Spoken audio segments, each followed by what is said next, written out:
Bismillahirrahmanirrahim. Assalamualaikum warahmatullahi wabarakatuh.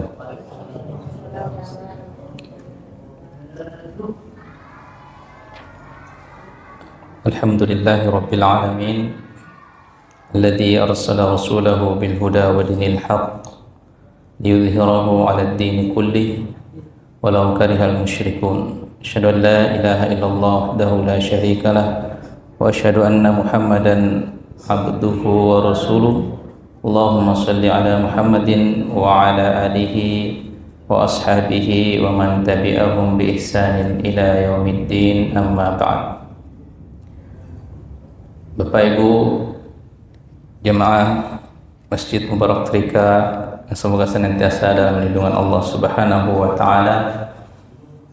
Puji syukur tentunya senantiasa kita panjatkan pada Allah Subhanahu wa taala atas segala karunia yang Allah berikan kepada kita semua. Salawat dan salam tentu juga kita curahkan, kita limpahkan kepada Rasulullah sallallahu alaihi wasallam. Beliau sebagai pembawa syariat tentunya untuk kemaslahatan kita hidup di dunia ini, terlebih juga untuk keselamatan kita di akhirat kelak insyaallah taala. Bapak Ibu azanillah wa iyyakum, insyaallah pada kesempatan yang bermanfaat ini, yang singkat ini, kita melanjutkan pembahasan kita pada kitab Fiqhul Muyassar, yang mana kita sudah berada pada bab kelima ya, terkait tentang sholat sunnah ya. Dan di pertemuan sebelumnya terkait tentang Fiqhul Muyassar kita sudah membahas terkait tentang masalah yang pertama, bahwasanya di antara hikmah disyariatkannya adanya sholat sunnah adalah itu sebagai tambahan ibadah untuk bagaimana kita mendekatkan diri kepada Allah Subhanahu wa taala. Kemudian pada permasalahan kali ini ya, yang akan kita bahas yaitu fil mas'alatis tsaniyah, itu permasalahan yang kedua, fi aqsamiha ya, yaitu terkait tentang pembagian sholat sunnah ya, pembagian sholat sunnah. Sholat tatawu ala nau'ain. Jadi sholat sunnah itu terbagi menjadi dua. An-naw'ul awal sholawatun muaqqatah bi awqatin muayyanah. Yang pertama adalah sholat yang terikat dengan waktu-waktu tertentu, waktu sama bin nawafilil muqayyadah. Oleh para ulama, sholat sunat yang terikat dengan ada kaitannya dengan waktu-waktu tertentu, maka itu dinamakan dengan nawafil ya, muqayyad. Jadi sholat sunnah muqayyad. Wa hadhihi minha ma huwa tabi'un lil faraid. Di antaranya adalah ada sholat sunnat yang mana itu mengikut dengan sholat fardu, kasunanir rawatib, sebagaimana yang kita kenal dengan sholat sunnah rawatib. Wa minha ma laysa bitabi'in ka sholatil witri wad duha wal kusuf. Dan juga ada sholat yang itu sholat muqayyad yang terikat, tapi dia tidak terikat dengan sholat fardu ya, tapi dia terikat dengan waktu-waktu tertentu seperti sholat witir, sholat duha, dan juga sholat gerhana. An-naw'u tsani, dan yang kedua, salawatun ghairi muaqqatah bi awqatin muayyanah. Sholat yang tidak terikat dengan suatu waktu atau suatu sebab ya. Itu sama bin nawafil mutlaqah, dan itu dinamakan dengan sholat sunnah mutlak, ya, sholat sunat mutlak. Jadi Bapak Ibu yang dirahmati Allah Subhanahu wa taala, jadi dari keterangan penulis hafizahullah taala, jadi itu membagi sholat sunnah menjadi dua macam. Jadi ada sholat sunnah muqayyad, ya. Sholat sunnah muqayyad itu sholat sunat yang dikerjakan karena terikat karena waktu. Kemudian kita tambah yaitu karena ada sebab-sebab tertentu sehingga adanya pensyariatan sholat sunnah itu sendiri. Ya, jadi ada yang terikat dengan waktu dan juga ada terikat dengan sebab, ya. Jadi sholat muqayyad itu, sholat sunnah muqayyad itu yang pertama terikat dengan sebab, ya. Contoh misalnya seperti sholat sunnah rawatib, ya. Sholat sunnah rawatib itu nanti kita kerjakan baik itu sebelum atau sesudah sholat fardu. Nah, itu dinamakan dengan sholat rawatib. Dan nanti ada penjelasan tersendiri, bab tersendiri di permasalahan yang kelima kalau tidak salah, ya, permasalahan keempat. Kemudian jadi karena dia muqayyad, jadi dia terikat dengan suatu waktu atau suatu sebab. Misalnya terikat dengan waktu, misalnya kalau kita waktu duha, ya sholat duha, ya. Di waktu malam, ya kita sholat lail atau sholat tahajud, ya. Ada juga yang terikat karena sebab, ya. Kalau para ulama mengatakan sholatu zawatil asbab, sholat sunnah yang ada kaitannya dengan sebab-sebab tertentu. Misalnya kalau misalnya gerhana matahari, maka kita dianjurkan sholat sunnah khusuf, ya, atau sholat sunnah khusuf, ya, pokoknya gerhana matahari atau gerhana bulan. Kemudian mau minta kemarau yang panjang, ya, berharap agar diturunkannya hujan, maka dilaksanakan sholat sunnah istisqa, ya. Masuk ke dalam masjid, maka ada sholat sunnah tahiyatul masjid, ya. Sudah berwudu, nah, ada sholat sunnah wudu. Nah, itu semua adalah sholat muqayyad, sholat sunnah muqayyad yang terikat dengan suatu sebab, ya. Kemudian selain daripada itu, ya, tadi ada sholat sunnah yang muqayyad terikat dengan waktu. Kemudian yang muqayyad itu dibagi lagi, ada yang terikat dengan sholat fardu, ada yang berkaitan dengan waktu tertentu, ada yang berkaitan dengan sebab tertentu. Nah, selain daripada itu, maka ada sholat sunnah macam yang kedua, ada yang dinamakan sholat sunnah mutlak. Apa yang dinamakan sholat sunnah mutlak adalah sholat sunnah yang tidak terikat dengan waktu dan tidak terikat dengan suatu sebab tertentu, ya. Contoh misalnya, ya, kita sudah sholat duhur nih, kita sudah sholat duhur, kita juga sudah sholat ba'diyah duhur, ya. Nah, kita tinggal di masjid mengaji atau berzikir dan lain sebagainya. Capek mengaji, nah, kita ingin sholat. Akhirnya dia sholat sunnah 2 rakaat, nyaman. Nah, dia tambah lagi sholat sunnah 2 rakaat, nyaman. Nah, itulah yang dinamakan dengan sholat sunnah mutlak, ya. Mau dikatakan sholat sunnah ba'diyah duhur, dia sudah sholat sunnah ba'diyah duhur, ya. Nah, mau dikatakan sholat sunnah tahiyatul masjid, nah, dia tidak baru saja masuk ke dalam masjid. Nah, itulah yang dinamakan dengan sholat sunnah mutlak, ya. Dan inilah yang banyak diriwayatkan oleh para ulama. Mereka melakukan sholat sunnah itu sebanyak ada yang mencapai 100 rakaat, ya, ada puluhan rakaat. Apa yang dia kerjakan itulah yang dinamakan dengan sholat sunnah mutlak, ya. Tapi sholat sunnah mutlak ini jangan menjadi rutinitas. Artinya menjadi rutinitas karena tadi dia sudah mencoba setelah sholat duhur, ya, akhirnya istirahat, zikir mengaji, sudah zikir mengaji, capek, akhirnya dia ingin sholat, akhirnya dia merasakan nyaman sholat di waktu itu. Akhirnya misalnya di jam 1 lah dia sholat sunnah mutlak, dia nyaman melaksanakan 2 rakaat, kemudian ditambah lagi 4 rakaat, kemudian lagi ditambah 6 rakaat. Akhirnya besoknya saya mau coba lagi, saya mau melakukan itu lagi, ya, di jam 1. Nah, dia jadi menjadikan rutinitas. Itu tidak boleh dikatakan oleh para ulama. Nah, bila mana itu menjadi rutinitas, berarti masuk ke dalam istilahnya sholat sunnah muaqqatah, ya, muqayyad, dan itu tidak boleh. Jadi sholat sunnah mutlak itu istilahnya secara tiba-tiba saja kita ingin mengerjakannya, ya, kita ingin mengerjakannya. Atau contoh misalnya kalau kita berada di Masjid Nabawi atau di Masjidil Haram, nah, ini situlah kita memanfaatkan bagaimana kita memperbanyak sholat sunnah mutlak ya, karena kan keutamaan kalau kita sholat sunnah di Masjid Nabawi atau sholat sunnah di Masjidil Haram itu jauh rakaatnya. Satu rakaat kita laksanakan di Masjidil Haram itu bagaikan 100.000 rakaat sholat kita di luar daripada Masjidil Haram. Nah, disitulah kita memanfaatkan bagaimana memperbanyak sholat sunat mutlak ya.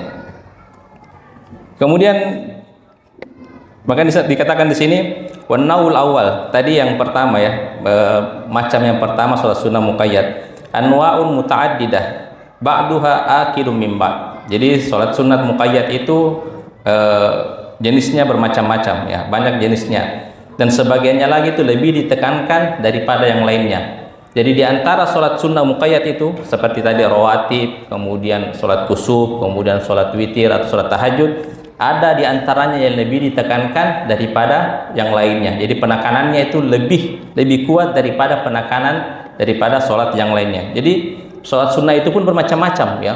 Ada yang sangat ditekankan, ada yang penekanannya tidak lebih ditekankan tadi daripada yang pertama, kemudian ada yang tidak terlalu ditekankan. Jadi bermacam-macam. Nanti disebutkan apa saja yang lebih ditekankan daripada yang lainnya ya. Wa akidu anwahu, jadi yang ditekankan itu seperti sholat sunnah kusuf ya, sholat sunat gerhana. Itu sholat sunat yang sangat ditekankan apabila terjadi gerhana dan kita memang menyaksikan gerhana tersebut, maka itu sangat dianjurkan oleh Nabi SAW untuk kita melaksanakan sholat sunat gerhana. Kemudian sholat sunnah witir ya, sholat sunnah witir juga itu sangat ditekankan sekali oleh Nabi SAW. Nabi itu tidak pernah sama sekali meninggalkan sholat sunnah witir ya. Kemudian sholat sunnah istisqa ya. Kemudian sholat taraweh ya, sholat sunat taraweh. Fayushra'u fil laili wa amanu tsani, adapun sholat sunnah mutlak ya, yaitu jenis yang kedua ya, sholat sunnah mutlak. Fayushra'u fil laili kulli, maka itu dianjurkan dilaksanakan di seluruh malam ya, di seluruh malam. Wa fin nahar, dan juga di waktu siang ya. Jadi tidak terkait mau di jam berapa atau di waktu kapan saja kita ingin melaksanakannya. Ma ada auqatin nahyi, selain daripada di waktu-waktu terlarang ya. Jadi ada waktu-waktu yang mana kita dilarang untuk melaksanakan sholat di waktu tersebut ya. Seperti ba'da subuh sampai terbitnya matahari ya. Kemudian ketika matahari pas berada di pertengahan ya, sampai masuk waktu sholat duhur ya, sampai matahari itu tergelincir sedikit ke barat ya. Kemudian ba'da asar sampai terbenamnya matahari. Nah, di 3 waktu tersebut kita dilarang untuk melaksanakan sholat. Tapi para ulama mengatakan yang dilarang di situ hanya sholat sunnah mutlak ya. Meskipun ada juga beberapa ulama yang mengatakan biar sholat sunat yang ada kaitannya, ada sebabnya. Tadi kan saya sebutkan bahwasanya ada beberapa sholat sunat itu yang disebabkan oleh sebab-sebab tertentu. Ya. Maka bagaimana bila ada sholat sunat yang dianjurkan, kemudian di situ ada sebab sehingga kita harus melaksanakannya, tapi bertepatan dengan di waktu-waktu terlarang untuk melaksanakan sholat. Ya. Taruh contoh misalnya kita sudah sholat asar ya, sholat asar. Taruh misalnya bulan puasa, kebetulan di masjid itu akan diadakan buka puasa bersama, ada kajiannya. Nah, sudah sholat asar sambil menunggu dilaksanakan dimulainya acara, kita mengaji, berzikir, kemudian capek mengaji sambil berzikir, ingin sholat sunat mutlak. Nah, itu di situ terlarang ya. Tapi kalau misalnya dia pulang ke rumahnya dulu, nah, dia pulang selesai sholat asar, dia pulang ke rumahnya. Nah, akhirnya di jam kelima acara sudah mau dimulai, dia datang ke masjid. Nah, dan di situ apakah dia dianjurkan untuk sholat sunat tahiyatul masjid atau tidak? Nah, ada para ulama yang mengatakan menang perintah sholatnya, ya kan? Kata Nabi, idza dakhala ahadukum masjidah fala yajlis hatta yarka'a raka'atain.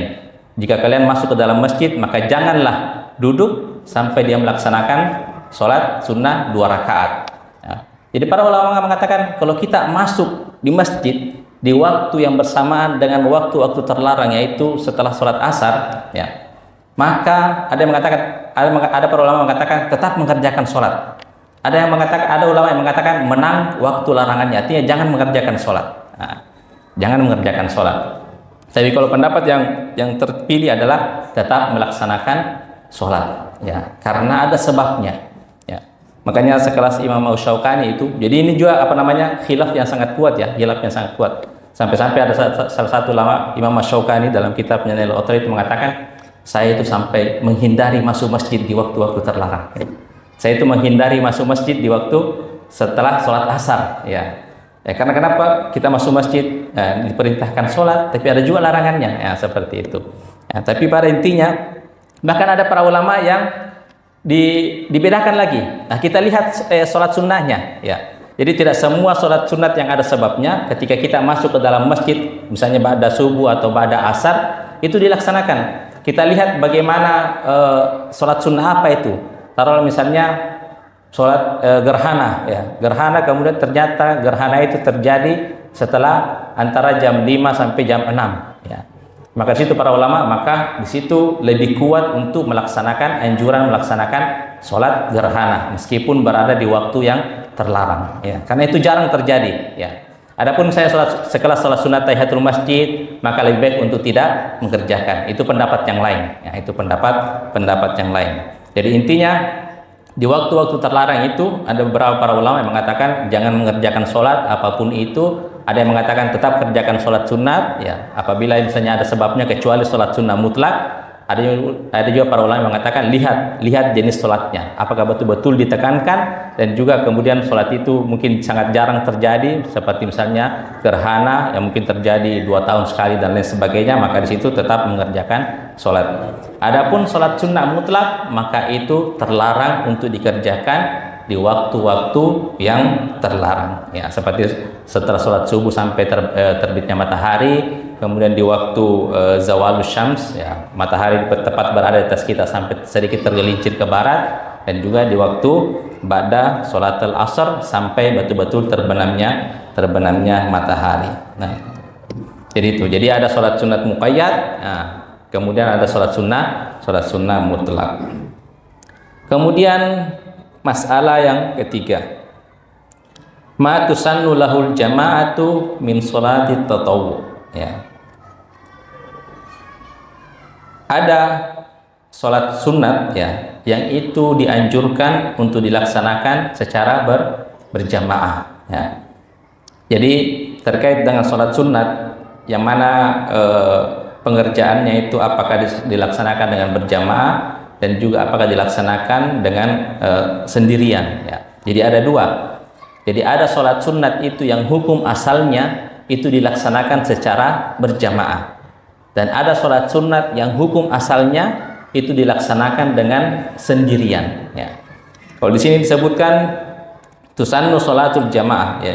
Di antara sholat-sholat sunat yang itu dianjurkan untuk dilaksanakan secara berjamaah, contoh seperti sholat tarawih, ya.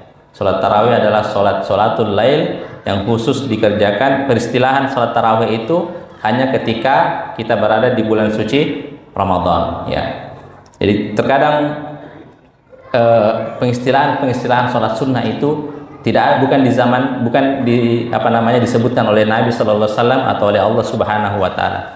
Jadi memang hampir seluruh sholat sunat itu nama-namanya itu nanti para ulama yang mematenkan, ya. Contoh misalnya sholat sunnah tahiyatul masjid. Nabi itu tidak pernah menyebutkan bahwasanya ini namanya sholat sunnah tahiyatul masjid. Nabi hanya mengatakan idza dakhala ahadukum masjidah fala yajlis hatta yarka rakaatain. Jika kalian masuk ke masjid, maka janganlah duduk sampai mengerjakan sholat 2 rakaat. Kemudian para ulama mengatakan nama sholatnya bagusnya apa, ya? Ya, akhirnya dipatenkanlah dengan nama sholat tahiyatul masjid, nah, menghormati masjid. Nah, kemudian seperti sholat sunnah syuruk, ya. Nabi tidak pernah mengatakan ini namanya sholat sunnah syuruk. Nabi hanya mengatakan barang siapa yang sholat sunat berjamaah, sholat subuh berjamaah di masjid, kemudian kemudian dia duduk berzikir kepada Allah Subhanahu wa taala hatta tatlu asyams, sampai terbitnya matahari, maka dia akan mendapatkan pahala haji dan umroh tamatan, sempurna. Ya, karena waktu sholat itu dilaksanakan ketika setelah terbitnya matahari, ya, dalam bahasa Arabnya itu syuruk, maka distilahkanlah dengan sholat sunnah syuruk. Ya. Dan begitu juga dengan sholat sunnah lainnya. Jadi kadang peristilahan itu bukan adanya dari Nabi Shallallahu Alaihi Wasallam, itu hanya dipatenkan oleh para ulama. Nah, agar lebih gampang menyebutkan, mengklasifikasikan terkait tentang macam-macam sholat sunnah. Jadi kemudian, ya, jadi apa saja sholat sunat itu yang dianjurkan untuk dilaksanakan secara berjamaah? Tentunya sholat tarawih, ya. Jadi sholat tarawih itu sholat lail yang dilaksanakan di bulan suci Ramadan, maka itu dianjurkan atau lebih afdal dilaksanakan secara berjamaah. Kemudian sholat istisqa, kemudian sholat sunnah kusuf, ya, sholat sunnah kusuf atau gerhana matahari. Apakah boleh dilaksanakan secara sendirian? Boleh. Ya. Jadi hukum asalnya sholat ini adalah dilaksanakan secara berjamaah. Adapun di kondisi-kondisi tertentu, kalau kita tidak mampu melaksanakannya secara sholat berjamaah, maka dilaksanakan dengan sholat sendirian. Ya. Seperti contoh misalnya kalau misalnya terjadi gerhana matahari, ya, atau gerhana bulan, ternyata di masjid orang tidak melaksanakan sholat berjamaah, dan kita menyaksikan, oh ternyata betul-betul terjadi gerhana bulan, maka kita laksanakan sendirian di rumah. Ya. Kita laksanakan secara sendirian di rumah. Nah, itu. Kemudian ada sholat sunnah yang memang hukum asalnya itu dilaksanakan secara sendirian, ya. Lebih ditekankan atau lebih afdal atau lebih dianjurkan dilaksanakan secara sendirian. Contoh misalnya sholatul lail, ya, sholatul tahajud, ya. Sholatul lail, sholat tahajud itu kan sama, ya. Atau misalnya sholat sunnah duha, ya. Atau sholat sunnah lainnya. Begitu juga sholat sunnah mutlak, ya. Tapi apakah boleh dilaksanakan secara berjamaah? Para ulama mengatakan boleh, ya.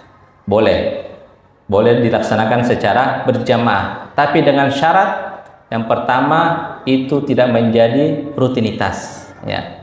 Tidak menjadi rutinitas.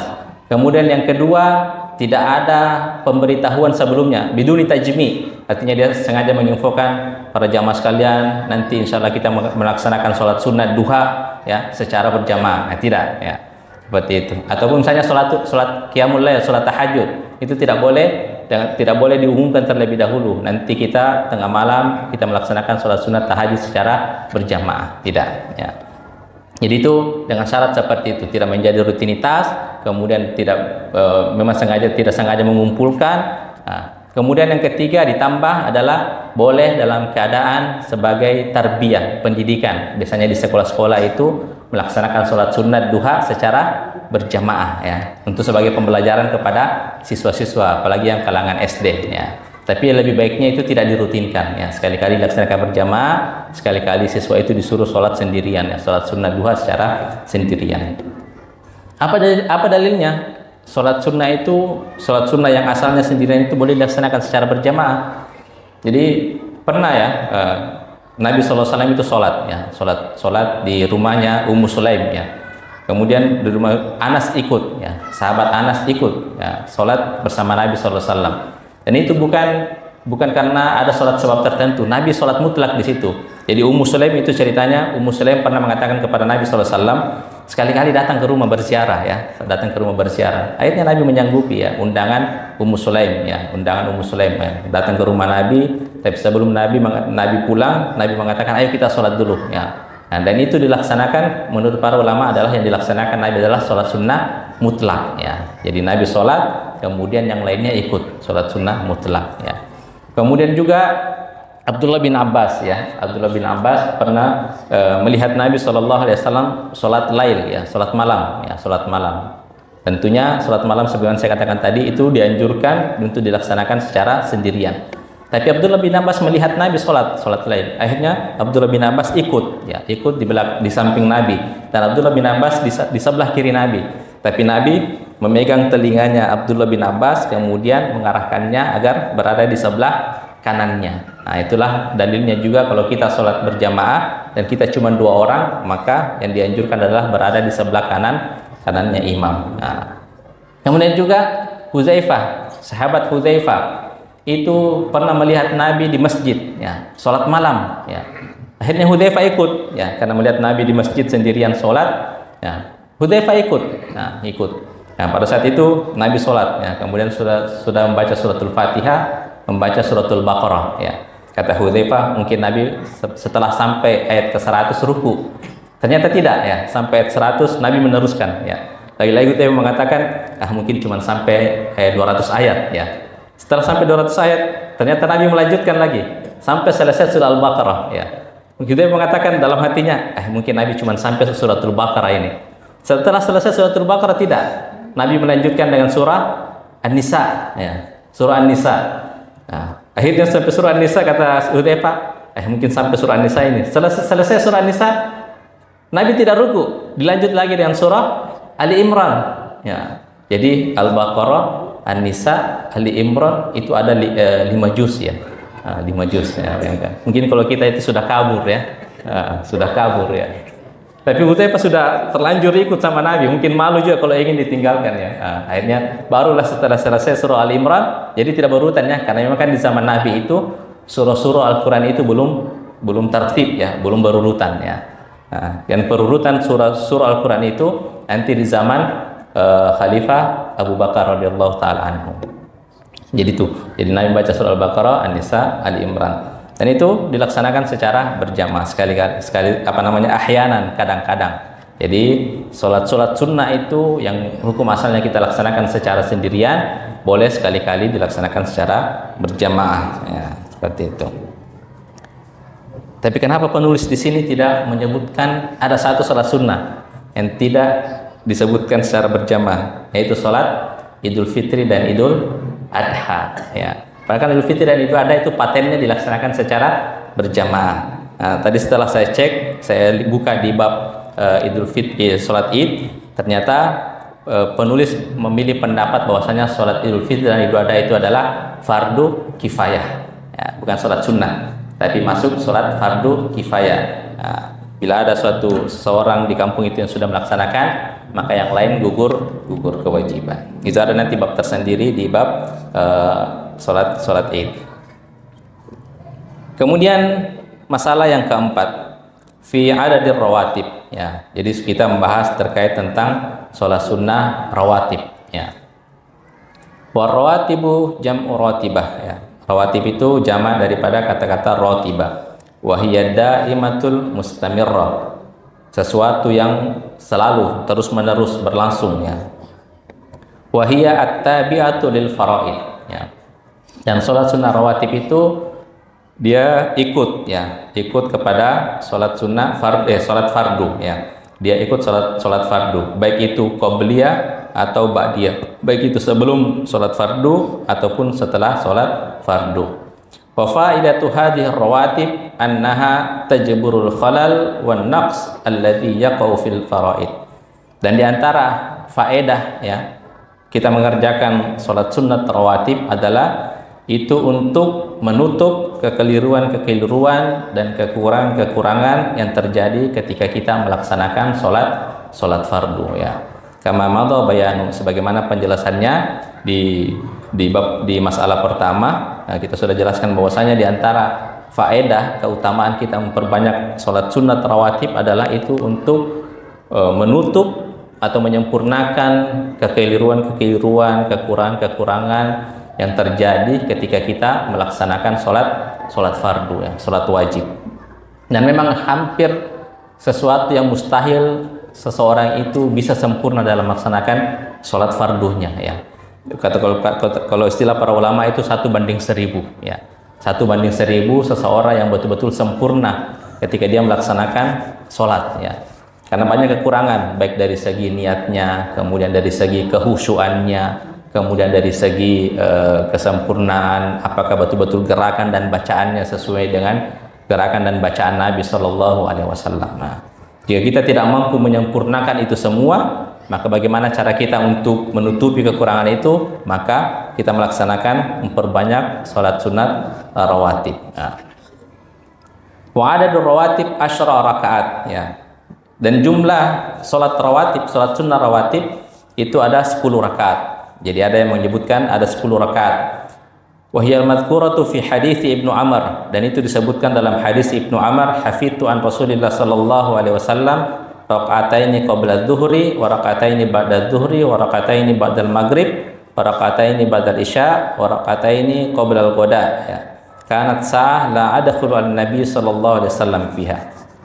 Jadi yang diingat oleh Ibnu Umar, ya. Jadi yang 10 rakaat ini diriwayatkan dari sahabat Ibnu Umar, ya. Jadi yang diingat oleh Ibnu Umar bahwasanya Nabi Shallallahu Alaihi Wasallam itu sholat 2 rakaat sebelum duhur, kemudian 2 rakaat setelah duhur, jadi 4, kemudian 2 rakaat setelah maghrib, ya.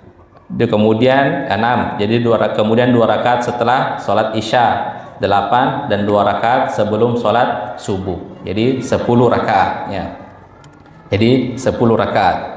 Tapi di riwayat yang lain, ya, wa yata'akkadu lil muslim ay yuhafidha ala sintai asyara rakaah, ya.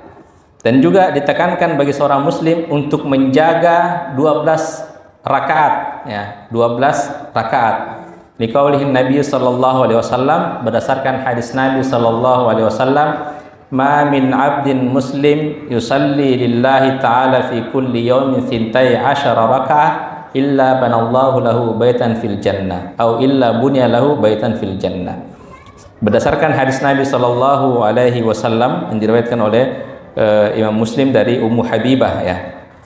Tidaklah seorang hamba, seorang muslim itu salat, ya. Salat yang diperuntukkan untuk Allah Subhanahu wa taala dalam sehari itu 12 rakaat, ya, fi kulli yaumin, sehari semalam. Istilahnya yaumin kadang diartikan sehari semalam. Sintai asyarah, 12 rakaat, illa banallahu lahu baitan fil jannah.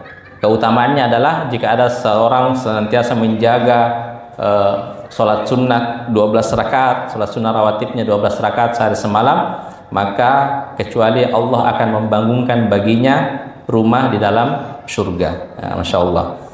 Wahiyal ashrul madhkurah sabiqan, ya, tadi jadi sudah disebutkan 10, ya, 10. Illa annahu yakunu qabla dhuhri 4 rakaat, kecuali menjadi pengecualian yang membedakan tadi yang disebutkan oleh dari sahabat Ibnu Umar, ya, adalah 4 rakaat sebelum sholat duhur, ya. Kalau tadi hadis Ibnu Umar menyebutkan cuman 2 rakaat sebelum sholat duhur, ya. Tapi kalau di riwayat ini disebutkan adalah 4 rakaat sebelum sholat duhur. Jadi jumlahnya menjadi 12 rakaat, ya.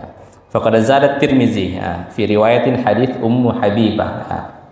Dan itu dari riwayat Ummu Habibah. Jadi ada dua versi riwayat. Ada riwayatnya Ibnu Umar yang mengatakan cuma 10 rakaat, ada riwayatnya Ummu Habibah, ya, dan itu ucapan langsung Nabi Shallallahu Alaihi Wasallam, ya. 12 rakaat. Arba'an qabla dhuhri, ya, wa rakataini ba'daha, dan juga 2 rakaat setelah sholat duhur. Jadi 2 rakaat sebelum subuh, kemudian 4 rakaat sebelum duhur, 2 rakaat setelah duhur, kemudian 2 rakaat setelah sholat maghrib, dan 2 rakaat setelah sholat isya, ya. Adapun 4 rakaat sebelum sholat duhur tentunya itu dikerjakan 2 kali, ya, 2 salam, ya, 2 salam, 2 rakaat, 2 rakaat. Hanya diistilahkan dengan 4 rakaat, ya. Tetap sebagaimana Nabi mengatakan sholatul laili wan nahar masna masna, ya. Sholat sunnah itu baik malam maupun siang itu dikerjakan sebanyak 2 rakaat, 2 rakaat, ya. Kecuali sholat sunat witir, ya. Witir itu kadang bisa dilaksanakan 3 rakaat langsung, ya. 5 rakaat langsung sekali salam, nah, 7 rakaat langsung sekali salam, nah, seperti itu. Wa akidu hadhihi rawatib, ya. Jadi sholat sunat rawatib itu ada 3 versi, ya. Ada yang sangat ditekankan, ya, lagi-lagi ada sangat ditekankan. Nah, ada yang penekanannya tidak sebagaimana tadi yang pertama, kemudian ada yang tidak ditekankan. Ya, namanya juga tetap namanya rawatib tapi tidak ditekankan. Ya. Yang pertama dulu yang ditekankan, ya, yang 12 rakaat tadi yang kita sebutkan 12 rakaat tadi. Kemudian di antara yang 12 rakaat tadi itu ada yang sangat ditekankan, yaitu rakaatul fajri, 2 rakaat sebelum subuh. Nah, jadi di antara yang 12 rakaat itu Nah, yang paling ditekankan untuk dilaksanakan dan jangan sampai pernah kita tinggalkan adalah 2 rakaat sebelum sholat subuh. Ya, 2 rakaat sebelum sholat subuh. Nah, sebagaimana keutamanya kan juga luar biasa sekali. Rakaatul fajri khairum minad dunya wa ma fiha, ya.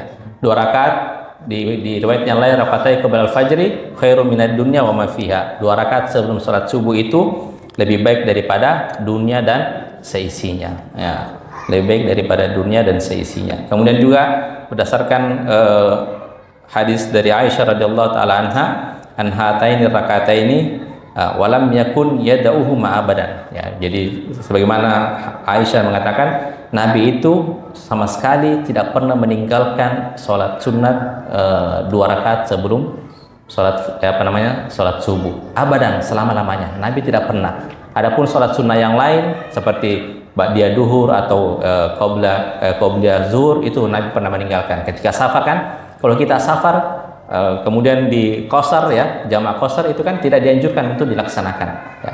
Karena sholat fardunya saja kita ringkas, untuk apalagi kita mengerjakan sholat sunnah 2 rakaat, ya, seperti itu. Nah, jadi Nabi sama sekali tidak pernah meninggalkan sholat sunat subuh.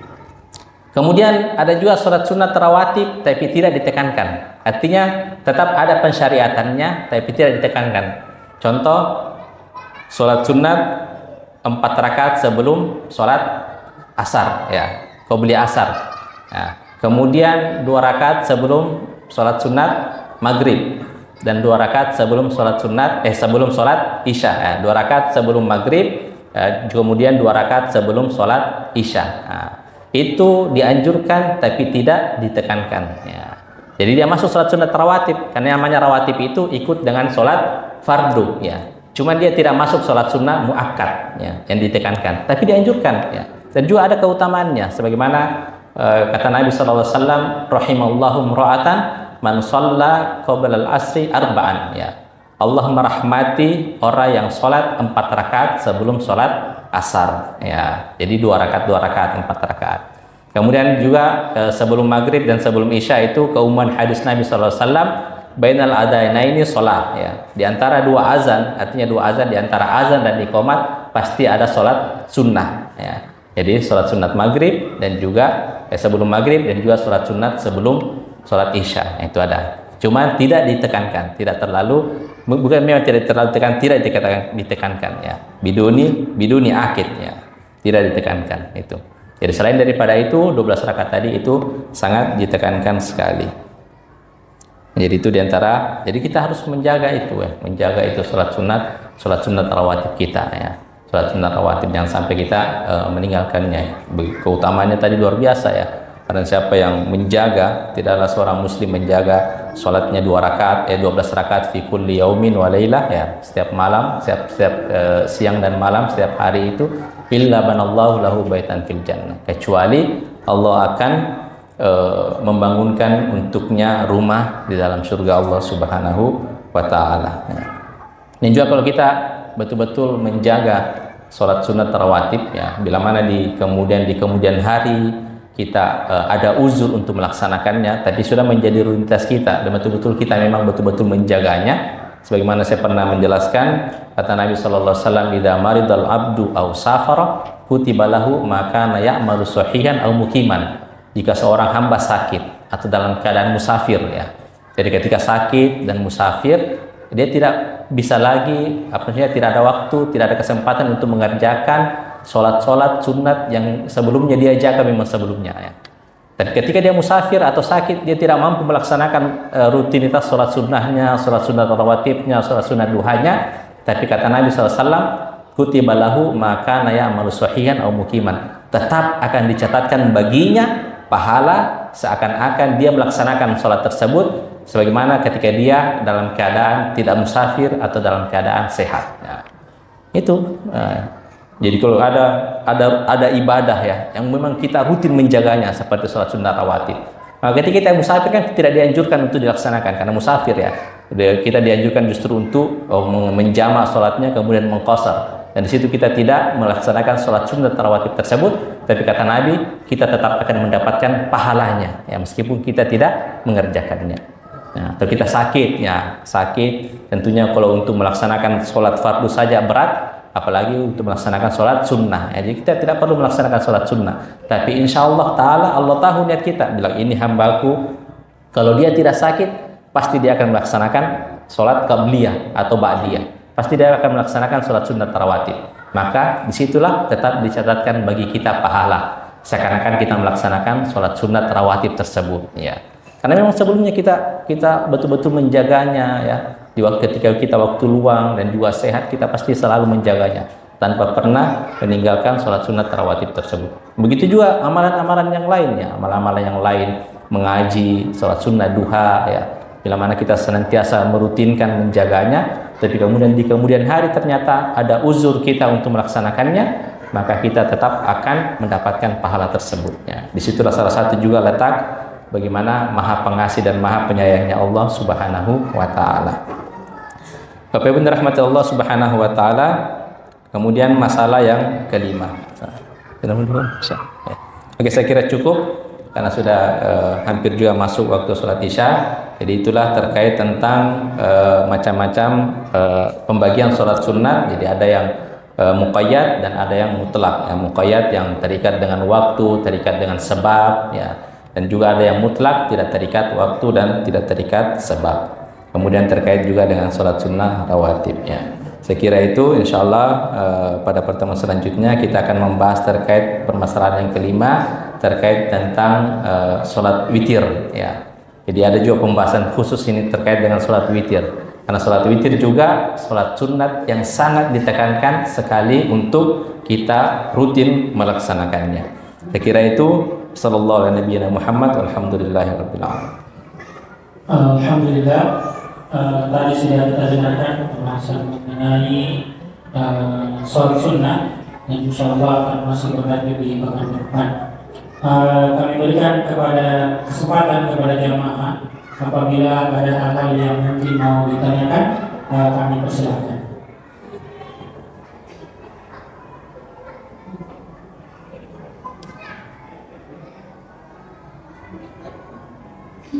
Kalau tidak ada, saya yang bertanya, ya. Yang pertama, ada dua pertanyaan. Yang pertama, apakah ada syariat sholat sunnah sebelum sholat Jumat? Ya. Jadi ketika misalnya ada masjid yang melaksanakan 2 kali adzan, biasanya kita lihat itu setelah adzan pertama orang melakukan sholat sunnah sebelum naiknya khatib ke atas mimbar. Itu yang pertama. Yang kedua, saya ya. Yang kedua.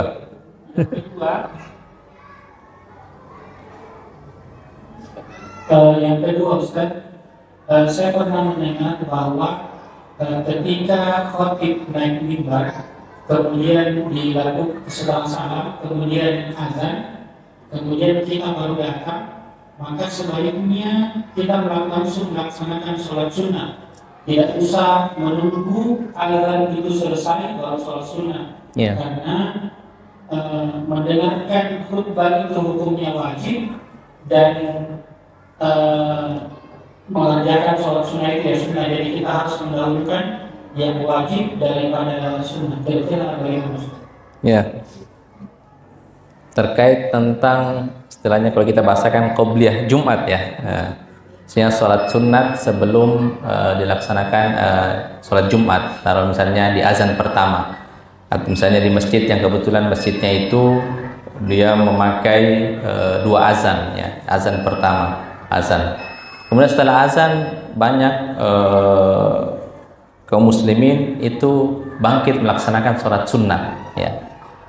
Bagaimana itu? Apakah ada pensyariatannya di situ? Padahal kan di zaman Nabi itu cuma 1 azan, 1 kali azan, ya. Setelah khatib naik mimbar, assalamualaikum, barulah azan. Tentunya setelah azan itu di situ sudah tidak ada sholat sunnah, ya. Bagaimana kalau yang ada yang memakai 2 azan? Nah, maka disitulah dipakai keumuman hadis, ya. Jadi para ulama yang membolehkan itu mereka memakai keumuman hadis tadi yang saya sebutkan, bainal adzanaini as-shalah. Di antara 2 azan itu ada salat. Ya, di antara dua azan itu ada sholat. Jadi itulah dalil yang membolehkan adanya juga sholat sunat ketika orang sudah azan pertama di waktu sholat Jumat. Ya, azan pertama itu dalil yang dipakai oleh para ulama yang membolehkannya. Bainal adzanaini as-sholat. Di antara dua azan itu ada sholat. Ya, ada sholat. Nah, kecuali kalau misalnya masjidnya itu cuma memakai satu kali azan. Maka setelah azan, maka di situ tidak boleh lagi untuk melaksanakan sholat sunat, ya, karena kita difokuskan sebagaimana tadi disebutkan, difokuskan untuk mendengarkan khutbah, ya, mendengarkan khutbah. Ya, setelah itu ya selesai di situ.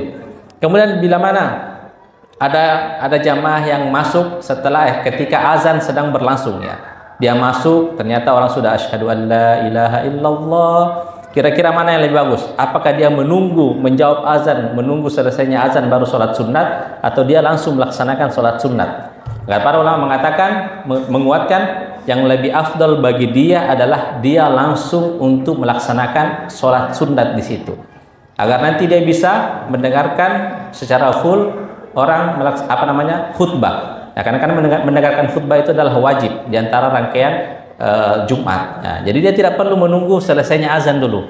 Dia tidak perlu berdiri, nanti selesai azan la ilaha illallah baru melaksanakan sholat sunat. Di situ dia langsung melaksanakan sholat sunat. Ya, karena sangat ditekankan untuk mendengarkan khutbah Jumat. Ya. Kemudian permasalahan yang ketiga, ada juga permasalahan yang lain. Kalau misalnya orang sudah azan, orang sudah khutbah, dia baru masuk ke dalam masjid. Ya. Di mana kira-kira? Apakah dia melaksanakan sholat tahiyatul masjid atau dia langsung duduk mendengarkan khutbah? Nah, dan itu pernah terjadi di zaman Nabi SAW, ya. Jadi Nabi khutbah, kemudian ada sahabat yang masuk, dia langsung duduk. Tapi Nabi langsung menegurnya, bangkit. Nah, laksanakan sholat sunat 2 rakaat secara ringan. Nah, jadi saking pentingnya juga itu sholat tahiyatul masjid, ya. Sampai-sampai ulama Hanafi, pendapat Hanafi itu memasukkan sholat sunat tahiyatul masjid masuk ke dalam sholat wajib. Nah, itu pendapat yang mu'tamad, ya, pendapat yang kuat di kalangan mazhab Hanafi, ya. Jadi penting sekali juga itu. Nah, itu juga. Jadi kalau masuk di masjid, pokoknya masuk di masjid, laksanakan sholat sunat tahiyatul masjid, ya. Tapi tentunya yang kuat, yang jumhur adalah sholat sunat, ya. Maksudnya tahiyatul masjid itu masuk dalam rangkaian sholat sunat muakkad. Jadi bila mana tadi, ya, kondisinya orang khatib, kemudian kita masuk, maka kita laksanakan sholat sunat tahiyatul masjid secara ringan. Nah, jangan panjang-panjang, yang ringan saja. Yang penting kita sudah melaksanakan sholat sunat tahiyatul masjid, kemudian untuk mendengarkan khutbah. Nah, itu kalau kita masuknya setelah azan, ya. Jadi tetap melaksanakan sholat tahiyatul masjid. Adapun maksudnya ketika azan, maka jangan menunggu azan selesai baru kita sholat sunat tahiyatul masjid. Tetap langsung sholat sunat tahiyatul masjid. Semoga dengan selesainya azan, selesainya kita juga mengerjakan sholat tahiyatul masjid, kemudian khusyuk mendengarkan khutbah. Nah, sekira itu. Allah Ta'ala alam. Jadi langsung sholat sunat tadi. Iya, tidak perlu menunggu, ya. Jangan menunggu. Supaya bisa konsentrasi mendengarkan khotib. Bahkan kalau khotib khutbah, setahu saya tidak boleh baca Quran, tidak boleh zikir. Ini juga banyak sekarang, ya.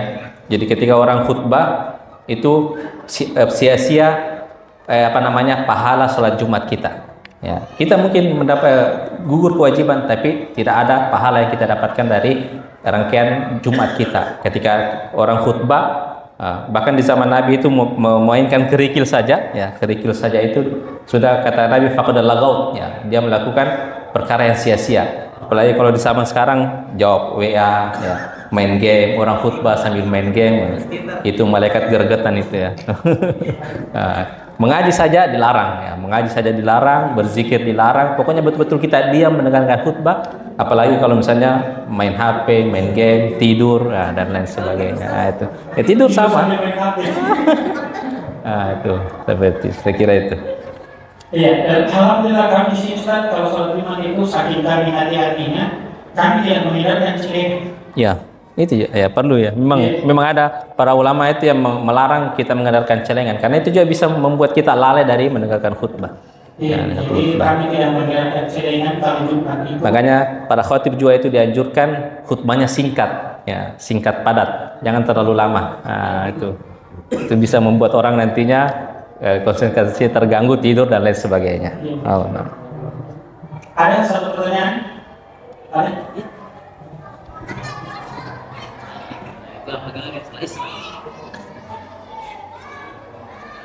Sama tanya masalah Sholat syuruk. Ya. Ya. Kan setelah sholat subuh dilarang sholat sampai terbit matahari. Ya. Padahal waktu suruh kan sebelum terbit matahari. Ya. Bagaimana? Ini yang banyak kekeliruan di mesin waktu sholat yang ada, ya kan? Itu rata-rata yang di situ tercantum sholat syuruk adalah 1 jam setelah misalnya waktu subuh.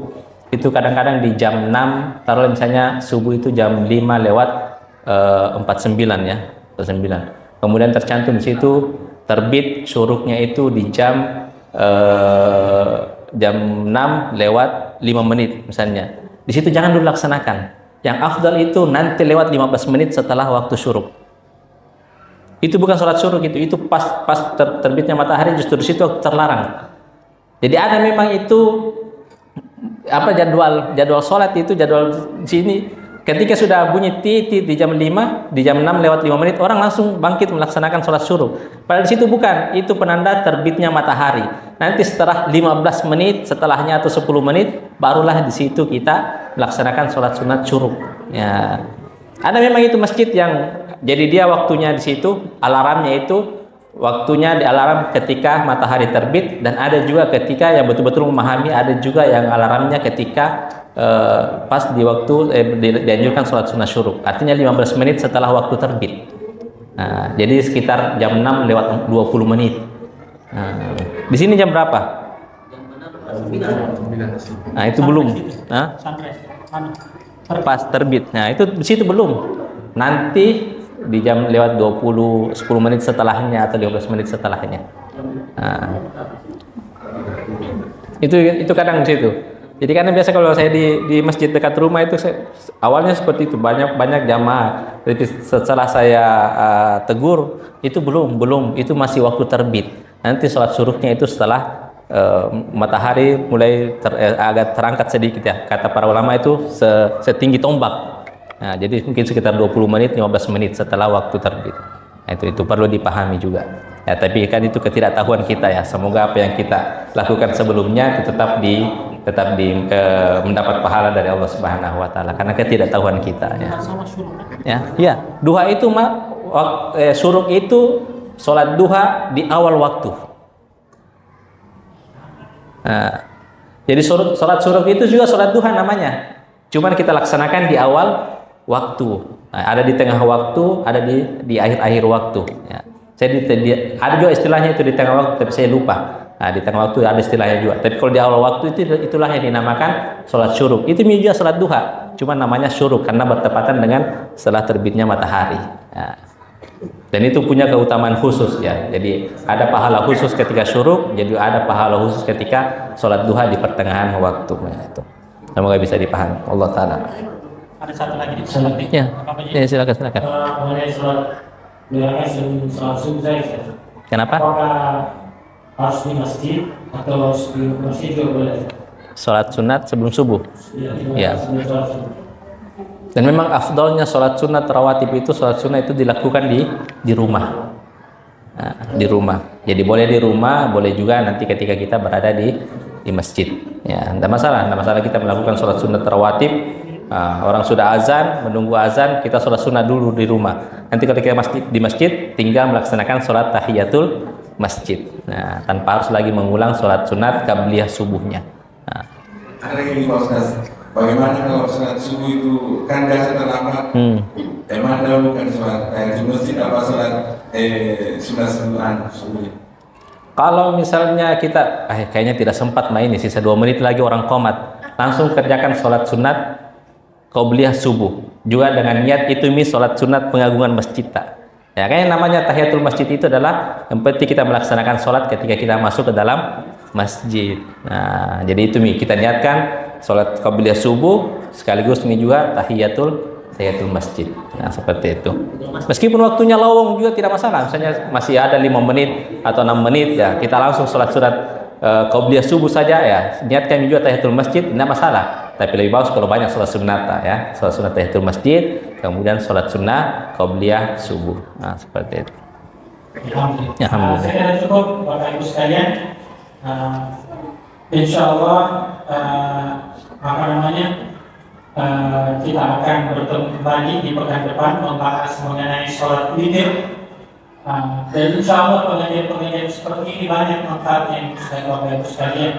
Mungkin selama sudah beberapa bulan ini dalam pengajian banyak tambahan-tambahan ilmu yang kita dapatkan. Oh ternyata begini, ternyata begitu.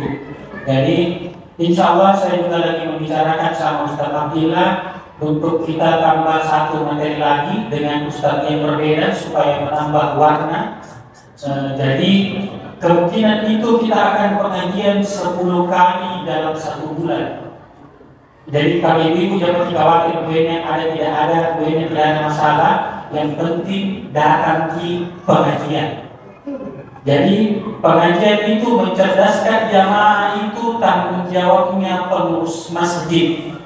Jadi bukan cuma membangun saja itu artinya masjid, tetapi lebih penting adalah bagaimana masjid mencerdaskan jamaah. Mudah-mudahan dengan hal-hal seperti ini, insya Allah bahkan itu rencananya ke depan bisa 3 kali 1 pekan pengajian. Jelas datang lagi pusing lagi apa kita kan di pengajian. Karena salah satu sumber ketenangan itu adalah menghadiri majelis ilmu. Jadi ada masalah tak datang di masjid. Jadi tidak datang ke tempat-tempat yang lain. Saya kira sekian. Insya Allah kita bertemu kembali di hari Selasa dengan pembahasan akidah. Dan semoga di bulan depan sudah ada tambahan pengajian. Pilihannya 2 Bapak Ibu sekalian. Kalau bukan tafsir juz amma, sirah nabawiyah, yaitu mempelajari sejarah-sejarah Rasulullah Sallallahu Alaihi Wasallam. Saya kira sekian. Cukup saja. Subhanallah wa bihamdihi, la ilaha illa anta, astaghfiruka wa atubu ilaik. Assalamualaikum warahmatullahi wabarakatuh. Assalamualaikum warahmatullahi wabarakatuh.